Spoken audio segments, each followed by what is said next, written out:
Welcome to the Rube Report, a weekly in-depth look at Astoria High School sports with Athletic Director Howard Rube. The Rube Report is brought to you by Northwest Lending Group. It's time to hit the ground running. Here's your host, Coach Howard Rube. Good afternoon and welcome to the Rube Report.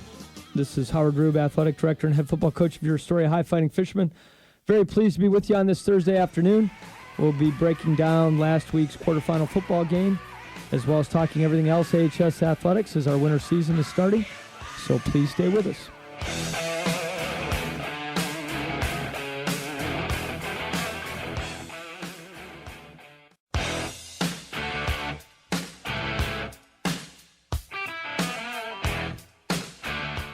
Welcome back to the Rube Report.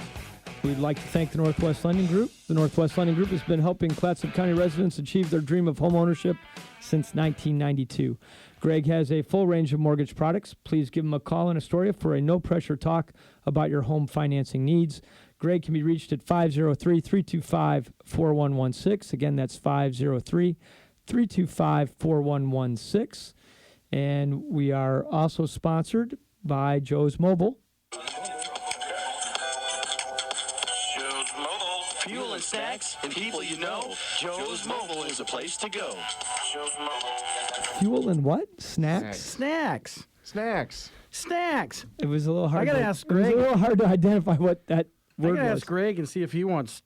Greg would probably like you to include his minor league world champion Cubs involved, because he's a big Cub fan. His minor league. He's a. Well, somebody told me that minor league about the champions. World Series. I said, yeah, it looked like they were broadcasting the minor league World Series this year. He is our sponsor. Gosh, well, I'm talking about the Cubs. I'm not talking about Greg. I'm sorry, that's Greg's team. I can't help that's Greg's team. Sorry, Greg. I'll take care of this later in the parking lot.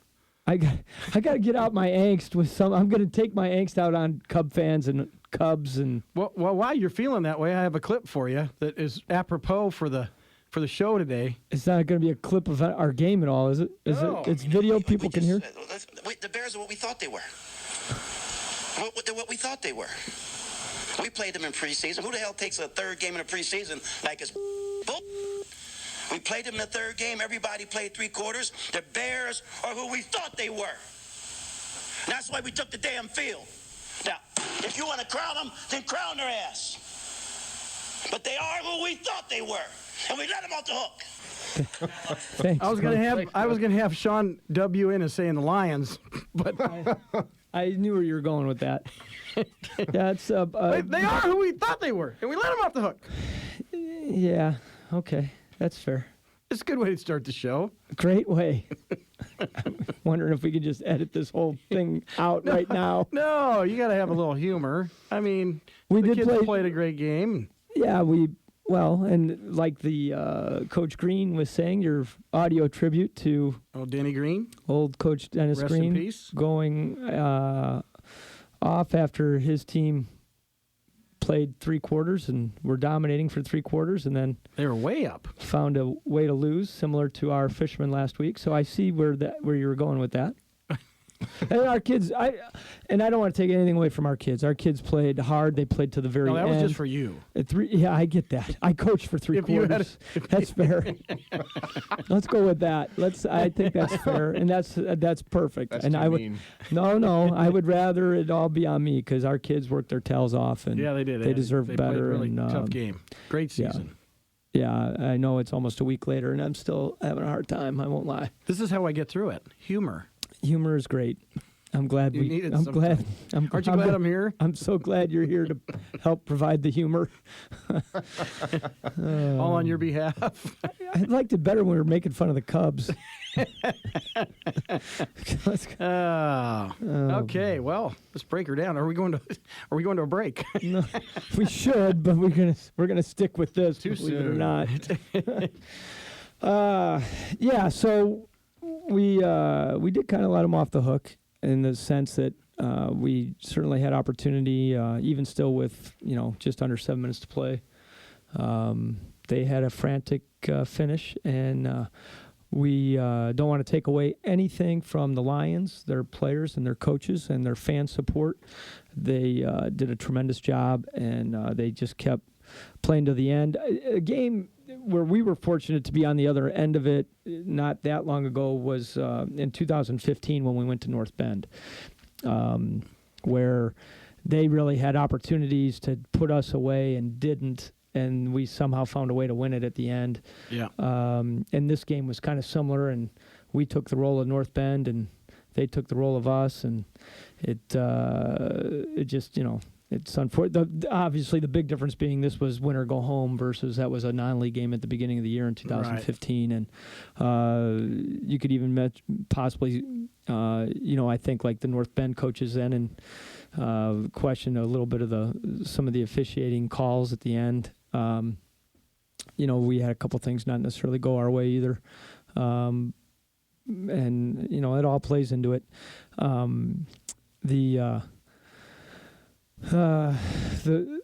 don't know. I guess obviously the big topic is the last play of the game, which is really unfortunate, where the kids aren't really deciding the game, where the play's just blown dead and there's no. Well, there's two plays where Ryan Palick just fighting, but not realizing every second he's taken off the clock is not doing him any good.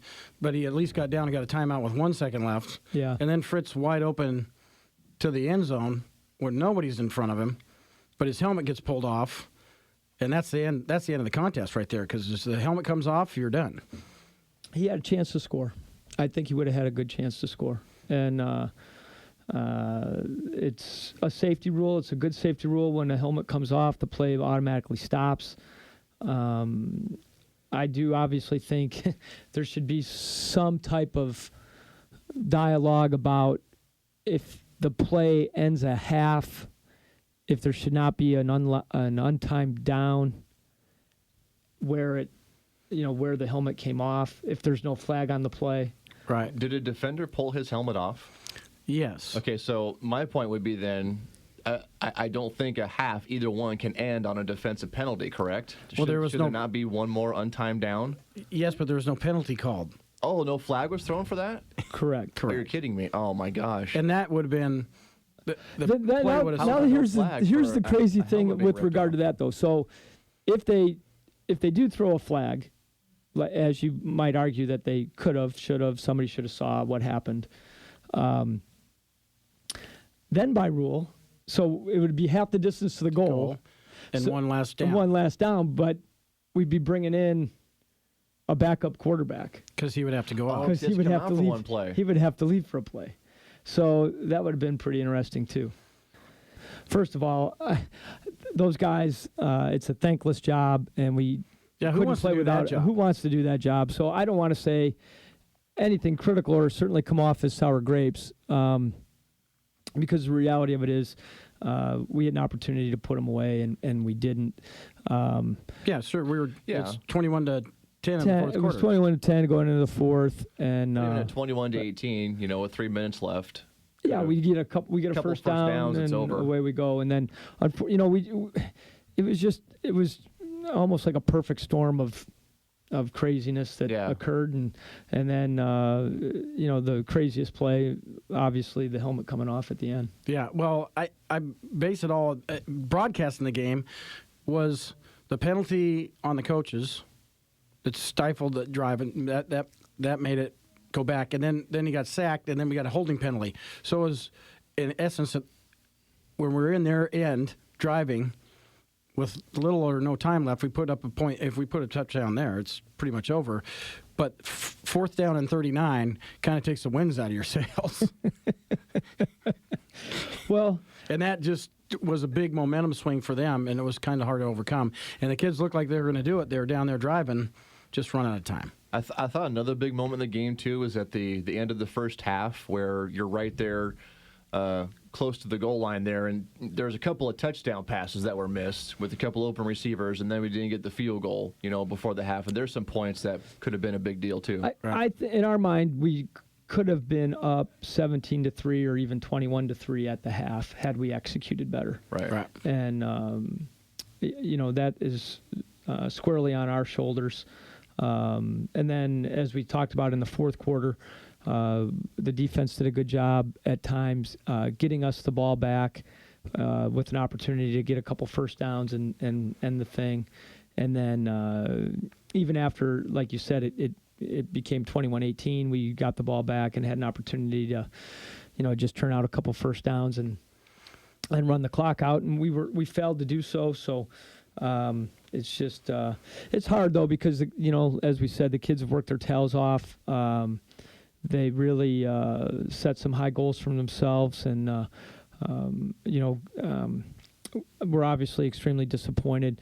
In a weird way, it's when you lose in the postseason, it would almost have been better to have lost by 3 touchdowns and just felt like you were totally outclassed or something versus, when you have a game like Coulda, that. shoulda, woulda, yeah. Yeah, when you have like we've been doing for the last 10 minutes, just talking about, this player, that call, or whatever. And not to take anything away from the Lions, because those guys are quick. And they made some fantastic play. 4th and 7, they make a play. They made some huge. great. No, they're plays. 10-0 for a reason. A gutsy call, on the fake punt. Yeah. They did a lot of. They That did a coulda lot killed of him. things. That could have killed him right there. Well, and then on the play before, it would again one of those plays that could have gone either way, but unfortunately didn't for us. Our kids did make a good play, knocking the ball out of the quarterback's hands, and they rule it an incomplete pass instead of a fumble, which we had recovered. Right. And then the other point of that is that even if it is an incomplete pass, it should have been intentional grounding because there was no receiver in the vicinity, which allowed it to then be 4th and 4 on that play instead of 4th and forever. So there was just a lot of weird things like that unfortunately in the second half did not seem to go our way, and it makes it for a tough pill to swallow. I have a question about that, and I had it forgot about it until you brought it up right now. Stedman was sitting in the pocket a lot, and if he didn't find a receiver when the pressure was coming, he would throw the ball away, which I think was wise, since he didn't take sack. But sometimes he was throwing it so far out of bounds and there was no receiver around. Isn't that intentional grounding in high school, or is it not? That would be. So he has to, if there's a receiver there, he can throw it over their heads. Absolutely. But there's got to be someone there. Absolutely. Okay. Yeah. Because I had a couple questions on that, and I didn't know. Sometimes high school and college and pros are different. So right. No, the rules are totally different, and that's why it can be confusing at times for everybody. Right. Even my coaches, they get because we watch on Saturday and Sunday too. Like, hey, that's else. wrong. Yeah. This ain't NCAA. No, that's not right. That's not how the high school rule works. So, for example, you can't just because a quarterback gets out of the pocket and is on the outside the tackle box, it doesn't give him free rein to just throw a ball away. Right. It's still grounding. Oh, okay. It's still grounding no matter what, if there's no receiver in the area. So, and again, I feel bad that and I'm not questioning the call or the officiating on that play. I'm really not. I'm just bringing it up as another play that where our kids are working hard trying to make a play, and it just is. It's not that there's necessarily anything wrong with it. You see it how you see it, and if you've ever tried to officiate, it's a tough thing to do. It's thankless, and I'd never want to do that job. No, exactly. First, I'd have to run up and down the field. That's not happening anytime soon. So we again. In no way, shape, or form am I trying to be critical. We understand that calls and no calls are part of the game, just like any competition, and you adhere to it and you work through those things, just like like we have to in a lot of things in our daily lives. So I think that's what we're trying to do right now is work through it. Yeah, so we can go. that's right. Okay, Talking about it helps. I feel better now. I do feel a little better now. Where's my counselor? All right. Well, while we try to find our counselors, we're going to go to break. When we come back, we'll talk more about AHS athletics.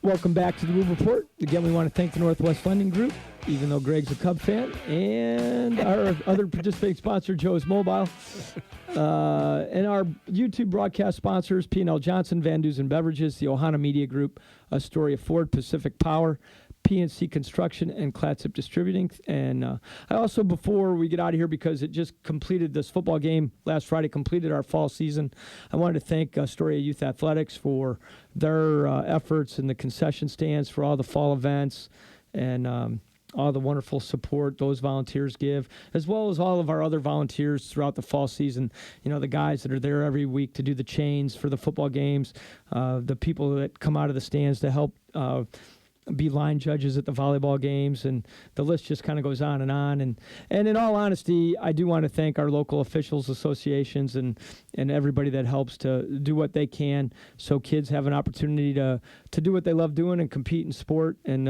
you know, we live in a place that's second to none in supporting our kids, and it's a good time of year for me to just remind everybody of how grateful we are and how thankful we are. And if you're an athletic guy and you like, or gal, and like being around the kids' sports, and you want the thankless job of being an official, they need people and looking for them all the time. Well, and the percentage of people dropping out and not doing it just continues to grow. It's becoming, I mean, for example, you know, I'm going to have a hard time this spring, necessarily if a ball game gets rained out, being able to say, well, tomorrow's the automatic makeup date. No. There's no guarantee I'll be able to find officials on that day. Right. So the things that, you know, you can kind of take for granted, even in scheduling, you can't take for granted anymore because the people aren't out there helping with this. And like we were talking earlier, it's so thankless, and it pays a little, but not a ton. It makes it tough to do. Yeah, well, that's where I think we need to have our parents help. If you don't have any kids officiating the game, the kids aren't going to be playing. So thank you, officials. I know you're going to boo them once in a while, but well, sure, umpires and stuff, thank them for coming out because they don't get much of anything for that barrage of boos and stuff. It's not worth it. Well, it's like it's a unique job because no matter what you do or don't do, somebody's not going to be happy. Correct. I mean, and they do it for the love of the game. Well, let's face it, they got the best seat in the house. And for helping kids. Yeah. You know, so anyway, I appreciate you saying that, Dane. And I want to make sure that everybody knew we had some technical difficulties this year with the YouTube site. Sorry about that, but we're on it, and we'll do a better job. Yeah, well, and it's interesting, too, because part of our issue is just the location of CMH Field as we're navigating through some of our internet issues with just providing a good internet feed at that location, and we're hopeful that will improve, which will certainly help. And again, I want to thank everyone that came out all fall. Crowd. But yeah, just a tremendous crowd last Friday night, great energy, and really great support all year. These kids were really a great group. They they struggled turning in their gear this week, not just because they're competitors and wanted to keep playing, but just because they really enjoyed each other and were just good guys to be around and enjoyed, you know, all the camaraderie that comes with being part of a team sport like this. And it's been a little bit of a hard week. I mean, obviously we were talking off the air before the show about, you know, keeping things in perspective. You're right. So, you know, if this is the worst thing that ever happens to them, they're going to have a magical life. Yeah, for sure. But out of respect for what they did, and not just did in season, but preparing for the season all the time in the weight room and everything they gave to this, and the sacrifices they make, giving up work to get to summer camp, and just doing all the different things that they do to, for an unknown, and then to be able to really achieve a lot of their goals by winning the league title. And, each week you keep going after the regular season, you know, it's another goal achieved. And, to now this week be dealing with, you know, coming up short of a goal is though it can be a great lesson. And, these are great young men and have done a lot for the community. And I know we're going to set new goals and do some more great stuff before they get out of here through their high school career, and we have more proud moments coming for them. Yeah, it makes it fun. You know, what's such a great team group. Absolutely. So you can tell they're having fun and they're doing their stuff and they're all together. Yeah. It's not this group and that group. It's the whole team's a group, and that makes it a lot more fun. No, and I know we're running out of time, and but I will share this with everyone. One of the really good compliments I got from a former college basketball coach who watched us play this year was, and he didn't have to share this with me. It's not like he needed to make this up or anything, but he said he really could see the sense of community our kids played with. You could tell they were playing for each other and for their school and their community, and that's really what it looked like from my vantage point as our head coach, and really proud of them. Sorry that we didn't spend more time talking about stuff other than our football season in this last game, but it probably deserved our 20 to 30 minutes here. There you go, and then we got to bring up everything else that's coming up in the winter. Winter sports coming up. The official season has started this week with practices, and we'll have a short week next week with Thanksgiving. But, we'll be having games, our first winter contest, right after Thanksgiving. It'll be coming before you know it. Yeah, we'll be taking a break from the Rube Report next week. Yeah, everybody have a very happy Thanksgiving. Yeah, awesome. This show is also now available on our YouTube podcast archive. You'll find it at Ohana Media Group Coaches Shows on YouTube. Please like and subscribe. This has been the Rube Report, a weekly look at Astoria High School fisherman sports with Athletic Director Howard Rube. The Rube Report is brought to you by Northwest Lending Group. Tune in next Thursday at 12:30 p.m. for the latest Astoria High School sports headlines on Cast 1370. News and talk for the coast.